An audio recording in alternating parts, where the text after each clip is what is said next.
Before I do the Origin of the Universe Part 3, I wanted to let everyone know that Errol, the one I'm describing, the one that's in the description, is the alien that actually telepathically communicated with Matilda McElroy, which was the nurse at Roswell. Now, this was documented. This was a classified thing, and the beans got spilled after Miss McElroy went to Ireland, I think it was, and that's where she went when she was in her 80s, and then she passed away, and she gave this information to Lawrence Spencer, and he wrote the book, The Alien Interview.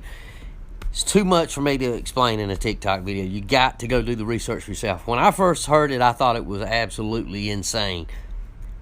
I'm not going to say that now, but I will say this. The 70 million year experiment that Linda Moulton Howe talks about, this is it. Also, the Galactic Federation, also the amnesia effect, the prison plan, all that came from this interview. People don't know that. This is what the government doesn't want you to know.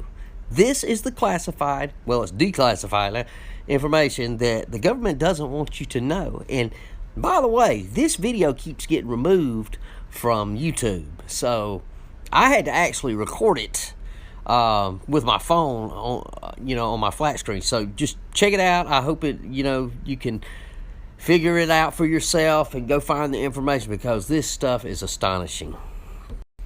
Or both. This is part of a science or art you call eugenics. In some cases, changes were made in the planetary environment, but not often, as planet building is much more complex than making changes to an individual life form. Coincidentally, a friend and engineer with whom I used to work at the Acadia Regeneration Company, a long time after I left the company, told me that one of the projects they contracted to do, in more recent times, was to deliver life forms to Earth to replenish them after a war in this region of the galaxy devastated most of the life on the planets in this region of space. This would have been about 70 million years ago. The skill required to modify the planet into an ecologically interactive environment that will support billions of diverse species was an immense undertaking. Specialized consultants from nearly every biotechnology company in the galaxy were brought in to help with the project. What you see now on Earth is the huge variety of life forms left behind. Your scientists believe that the fallacious theory of evolution is an explanation for the existence of all of the life forms here. The truth is that all life forms on this and any other planet in this universe were created by companies like ours. How else can you explain the millions of completely divergent and unrelated species of life on the land and in the oceans of this planet? How else can you explain the source of spiritual animation which defines every living creature? To say it is the work of God is far too broad. Every Isby has many names and faces in many times and places. Every Isby is a god. When they inhabit a physical object, they are the source of life. For example, there are millions of species of insects. About 350,000 of these are species of beetles. There may be as many as 100 million species of life forms on Earth at any given time. In addition, there are many times more extinct species of life on Earth than there are living life forms. Some of these will be rediscovered in the fossil or geological records of Earth. The current theory of evolution of life forms on Earth does not consider the phenomena of biological diversity.